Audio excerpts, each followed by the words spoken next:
not a game. So when you hear me, you can tell that it's not a game. I'm like a jewel in the case, homie, you can tell. It sounds real good, nobody can buy that.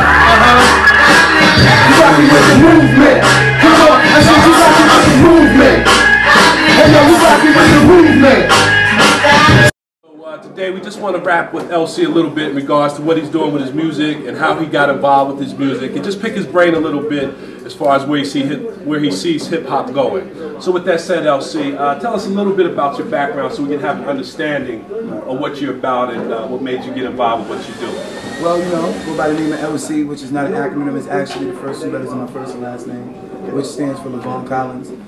Hip-hop has been a part of me for, like, you know, coming up as a young guy, especially from the Bronx where it started, you know, so it just fit real well, you know what I'm saying? I had a story that I always tell people as far as how it got me ignited. Well, I had a bad day at school, man, just frustrated, you know what I'm saying? And I always had a keyboard. My mom's got me for Christmas, but I never used it. Okay. So she was like, you know, instead of doing something silly, do something like express it in a different way. Right. Use the keyboard, bang on it, make noise, write it down, do something. Okay. And I was already had a great appreciation for music. But then when I did that and I wrote it down, it just was like it was supposed to be. Okay. You know, just flowed nice. It just flowed nice. But it came rather easy, so I didn't think I was supposed to be doing it because it wasn't challenging. But then again, if this is what you was put on this earth to do, it should come easy. Right, you know? that's so, right. But I just been riding in ever since then, man. I've just been doing it. Okay, now tell me a little bit about your background. I mean, a lot of us brothers from, you know, Jersey, New York, who come up, you know, no father figure, no leadership in my life or in our lives. Me personally, I came up, you know, with a lot of similarities to what you guys go through with hip hop. And tell us a little bit about your background. Well, like I said, from the South Bronx, you know what I'm saying? Son of Gina Collins, Vernon Collins. I have friends that, you know, in the community, of course, you know, gotten in trouble. But, you know, you make your own decisions at the end of the day. You know, I have a song actually that I dedicated to the community for fatherless kids. You know, kids out there who don't have the opportunity to have a father or two parents in the household. Right. You know, I have a video out and everything for that. Actually, you know, people who are interested, they can go to YouTube and type in LC, Are You There? Okay. And it's a song, me lending an opinion, not really like pointing people out, you know. But I'm challenging men to step up and take care of responsibilities as fathers in the home. Oh man, I'm really feeling that. I'm really feeling that. It's a great job. Right, absolutely. Because my background involved fatherlessness and, you know, coming up with no leadership in my life. You know, I got into a lot of trouble, you know, getting high at 12, 13, hallucinating at 13, going through an abortion experience at 13. The girl was 15. I eventually was sent away at 14. Thankfully to a basketball powerhouse, Oak Hill Academy. But there I learned how to mature a little bit, got my head on straight, and I came back and did okay in life. But in regards to our young brothers and our young sisters out there nowadays, you know, they may be going through some things that we're rapping about right now, as far as, you know, not having that leadership in their life and gone through some of those experiences that I just talked about. What would you recommend for those young brothers and young sisters to do to get on the right path to really, you know, do some positive things in their life? Well, first and foremost, you got to understand that no one's immune to trials and tribulations in life. You know, whatever is a negative in your life, you can turn into a positive. You know, it's a chain reaction. And God doesn't allow you to go through anything that you can't handle. Okay. You know what I'm saying? So if you miss it, just like basketball, if you miss a shot, you get the rebound, and it keeps going, and it just keeps moving. I like that. You know, it just keeps moving. So that's what you got to do in life. Sometimes you're going to miss a shot, you rebound, and you keep moving. You know what I'm saying? Because at the end of the day, you know, all you got is the experience.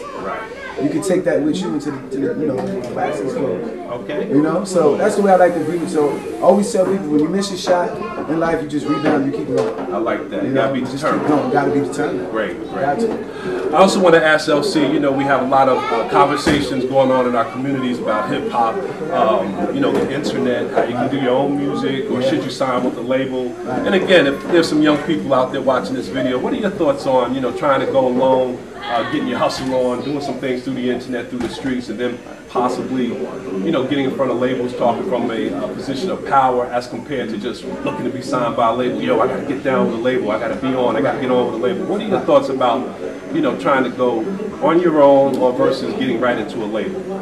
I think that, honestly, I think it's a blessing to start off on your own. Because you kind of get the opportunity to learn the business aspect of it as well. Right. You know, it's more than just writing lyrics and grooving to a beat. Okay. You know, you don't know if you're being taken advantage of if you've never been out there yourself to know. Right. You know, so you got to educate yourself on what it is that you're doing.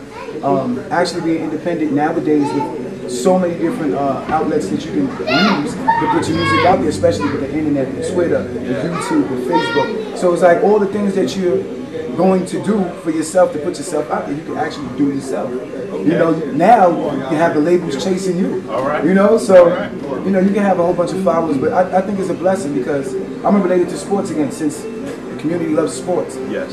It's kind of like college ball, college football. You go from a elementary stage to a junior high school stage, then a high school, then a college, and then there's the pros. Right. Same thing with music. Okay. Start off in the earlier stages, elementary, then you graduate to a little junior, high school, college, and now you're at the label. Okay. You know, and then when you graduate, you can be your own entrepreneur. You know, just like Mr. Don M.Franco is. You see what I'm saying? So this is, you know, and it's true. This is how you got to do it. You know, when you grind and get your hustle, this is what you do. So me and hip hop, him out here impacting the community. You put this together, and the word gets out there. Yes, sir. Right. Yes, sir. I feel that. That's a great point. Right. And in regards to some other things I want to rap to you about, as far as where do you see yourself 5 years down the road? Again, I think it's so important for anyone. You know, whether you're an artist, whether you're an author, whether you're a businessman, whether you're a teacher, an educator, you know, to have some type of vision. Where do you see yourself 5 years from now? 5 years from now, I'm going to see myself 5 years from now giving somebody else an opportunity. I like that. Just like my label gave me an opportunity at West Swag Music, just as, you know, Ms. Mac Marketing is giving me an opportunity to assist me on things that I'm doing, giving me the opportunity. So you got to return the blessing, you know what I mean, when you receive one. So that's what I see myself doing in 5 years, returning the blessing.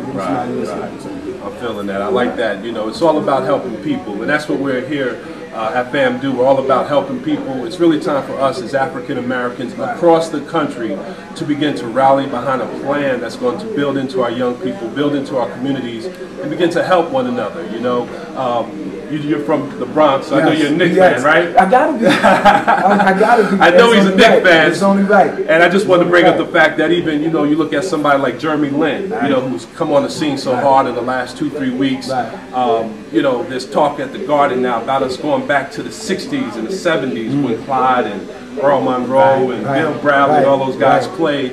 And I bring this up to our community because at the Garden, and when you're living in the New York, New Jersey metropolitan area, they're talking about they're seeing teamwork that's you know, being displayed that hasn't been displayed since like the 60s and 70s. And I was thinking about that as far as us as a community. That's why I'm really feeling what you're saying about helping other people. You know, we as a people have to get back to that mindset and get out of that mindset of, you know, let us just do us. You know, let me do me and don't worry about nobody else. No, that's got to stop. That's got to stop for us as a people.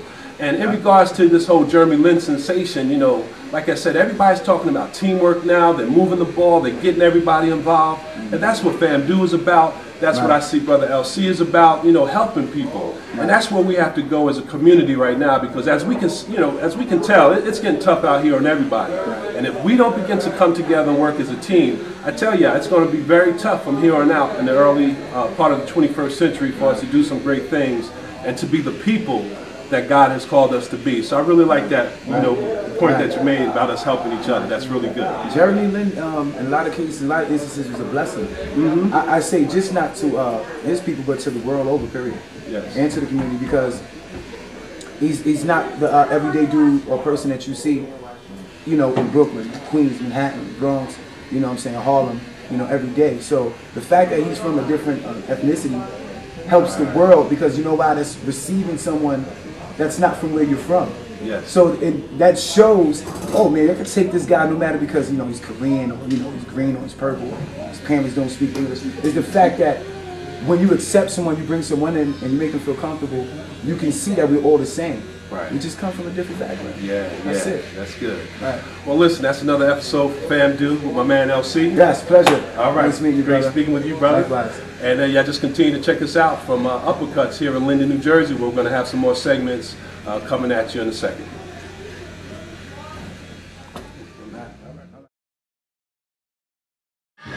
I love real with it, put on my point, cause he is classic. M sizzle, sizzle, my sizzle when you attack it. Smoke everywhere, I'm setting it on fire. Trying to stay away from these fake phonies and liars. Put them in the zone, I'm going, I'm full blown. I'm that dude, rock hoodies and polo alone. And we talk about sex and getting money to flex. And fly chicks and